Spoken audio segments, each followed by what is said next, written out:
Hello, we're here and available to take any questions that folks may have. So. On fire. From the IRG readout yesterday, there was sort of an unclear reference to Service Canada hours being extended and talking about income supports through employment insurance, OAS, and CPB. Can you just explain how that's helping people who are evacuating communities now? I can't explain the actual mechanisms, but I can say that working with First Nations and evacuees, what we hear about is the massive disruption in people's lives. And so anything that supports evacuees with lost income, with lost documentation, with disruptions to sort of benefits that they might be receiving. You can well imagine people's addresses have changed. There's all sorts of disruption. And so I think the whole of government response is trying to, with each of our ministries, ensure that we're proactive and that we're working with families, with communities. In terms of First Nations, over $85 million has already been distributed to First Nations that need that money for all kinds of different disaster responses, including support for evacuations and evacuees, securing accommodations. So it really is an all hands on deck. It's really, I think, a good sign that we have Service Canada reaching out and making sure that people are not seeing disruption in their benefits, because you can well imagine when you're evacuated and then on top of that you're worrying about whether or not you're going to have enough money to make it through just your day-to-day expenses. That's a very stressful situation. Just in terms of the fires that are going on, I'm just wondering if you could talk about critical infrastructure, in particular the electrical grid, and any concerns that people may have about whether the fires have affected those, but also what Canada needs to do to prevent this from being affected in the future.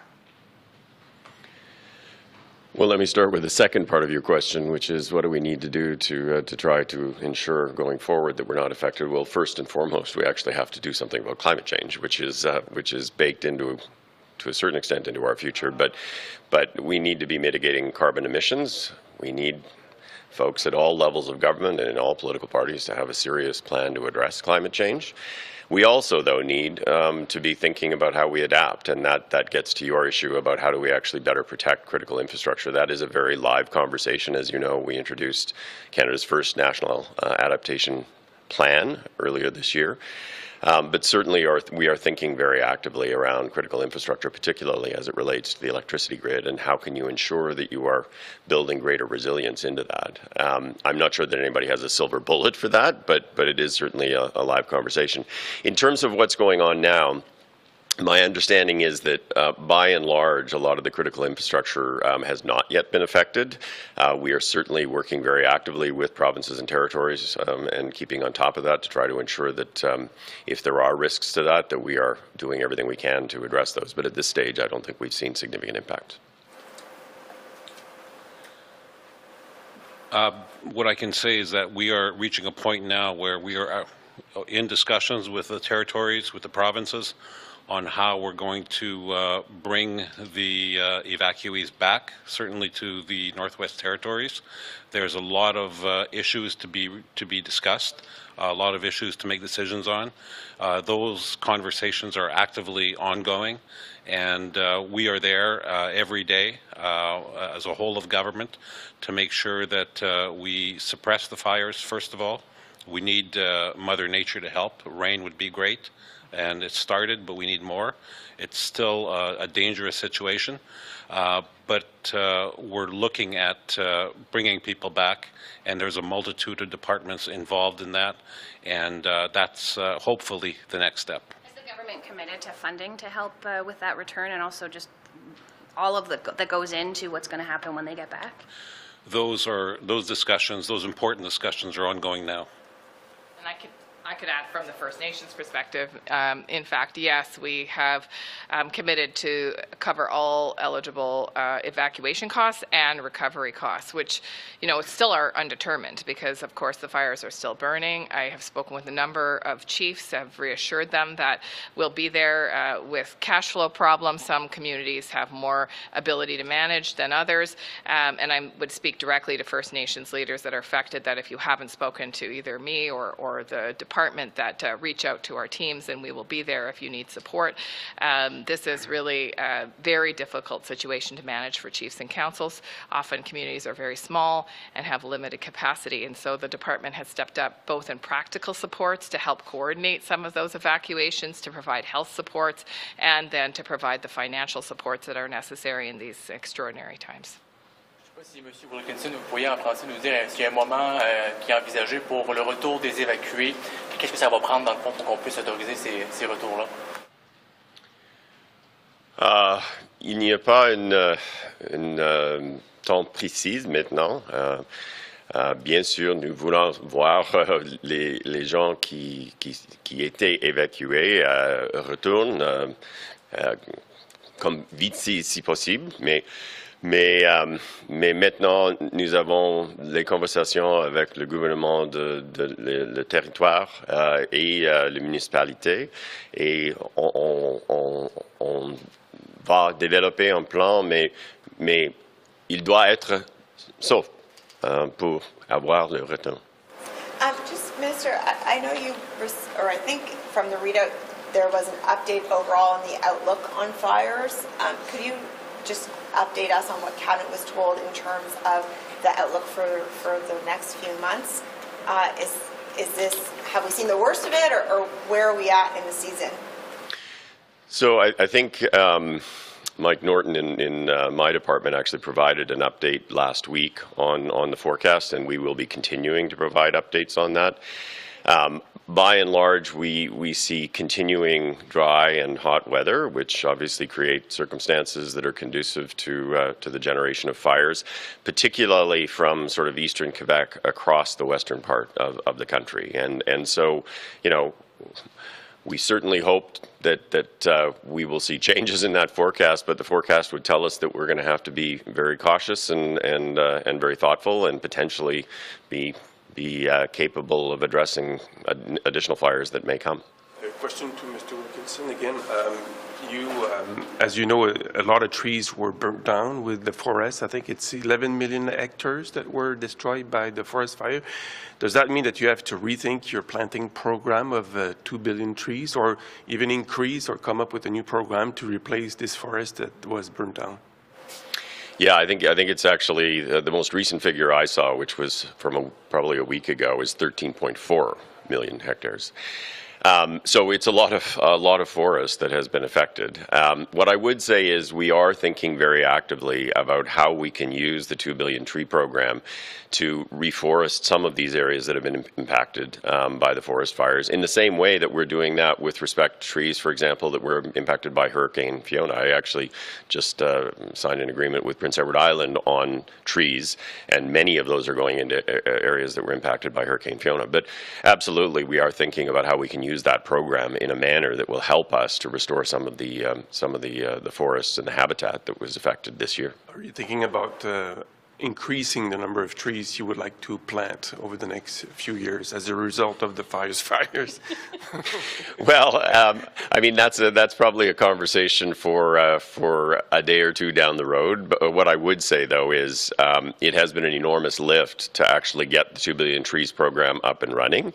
And part of that is just getting the infrastructure going, because it takes 2 or 3 years to grow the seedlings before you can actually start to plant them. I think we're pretty happy with the progress we've made. We think it's a very important program, not just for fighting climate change, but for the restoration of habitat. And so definitely it is a critically important program. Whether that gets expanded is probably something to discuss down the road. Ms. Hajdu, the President of the Treasury Board has been told to find $15 billion worth of savings. Is there money you think in your department that can be cut, or are you comfortable with the idea that there will be cuts to departments? Well, I think, look, Canadians expect us to tighten our belts and to look for every ounce of savings that we possibly can. That's what Canadians are doing right now, by the way, and it's certainly not an unfamiliar process to many departments in Ottawa.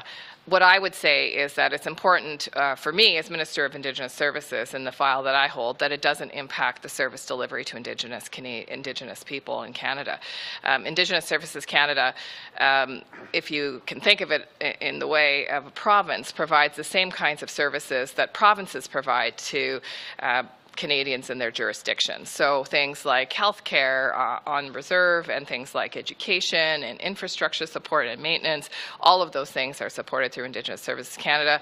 And I would say that there is a huge gap between the quality of life for Indigenous people on reserve and non-Indigenous people in municipalities still. So we'll be really thoughtful at Indigenous Services Canada about how we look for those savings. Obviously, we can look for duplication in terms of the kinds of roles that civil servants are playing, or various different departmental functions that are not servicing directly the supports for Indigenous Services Canada delivery of programs. But I've been very clear throughout government that obviously if we're really talking about ensuring that everybody has a fair chance to succeed, that we have a huge gap to close for Indigenous people on reserve, and that's my focus in this exercise.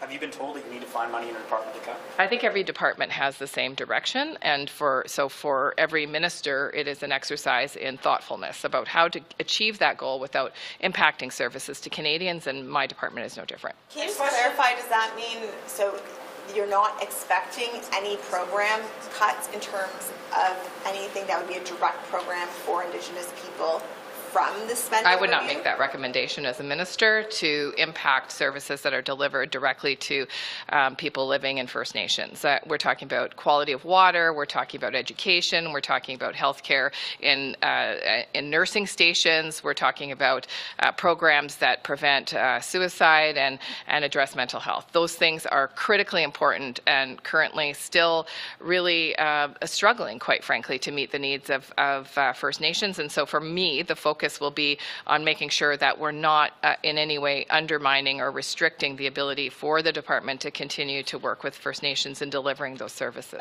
But do you intend to comply with this request from Of course, we're going through the exercise. As I said, every minister is expected to look for savings. For me, the red line is anything that affects the quality of life for First Nations people. That's your advice to your cabinet colleagues, or that's your commitment? Like, I just want to be clear that I'm understanding, is your advice to government that there not be service cuts, or is your commitment to the Canadian public that in this file there won't be service cuts? That's my commitment to First Nations people, and it's the work that the deputy is doing through the lens of ensuring that service delivery won't be impacted. Thank you. Mr. Wilkinson, maybe just one more on the oil and gas cap. Are you guys discussing that at this cabinet meeting? And I know it's been delayed. We were expecting it much earlier than we haven't seen it yet. The regulations around that. Where are you at with that? Is it on the table? Just being discussed actively here? It's not a specific subject for discussion here, but it's certainly something that we are working on actively across government, but most particularly in Environment and Climate Change Canada and in Energy and Natural Resources. It's not only a conversation that we are having within the government, though obviously we're talking to stakeholders across the country and certainly talking to provinces and territories. We've actually been having a lot of conversations with Alberta over the past few weeks, and I expect that those conversations will continue. We want to make sure that we get this right. We're going to take the time to make sure that we get it right. There's been a suggestion that there's a divide in the government about where and how to set that cap. Do you think that that's part of the problem of why this has been delayed? No, I wouldn't say there's a divide, but when you're working on big policy issues and you're working on issues that have significant consequences, both in terms of ability to meet climate targets, but also consequences with respect to economic opportunities, it's important that you have robust, thoughtful conversations. And, at the end of the day, you make good decisions when you actually have different perspectives coming to the table to debate and discuss them. And that's what we do every day as a cabinet. So. In that vein, the Atlantic premiers have been pushing back on the clean fuel standard and saying that their reality is different. You said that provinces have to do more to adapt to climate change. So what are you willing to make any concessions to the Atlantic premiers in terms of what their demands are?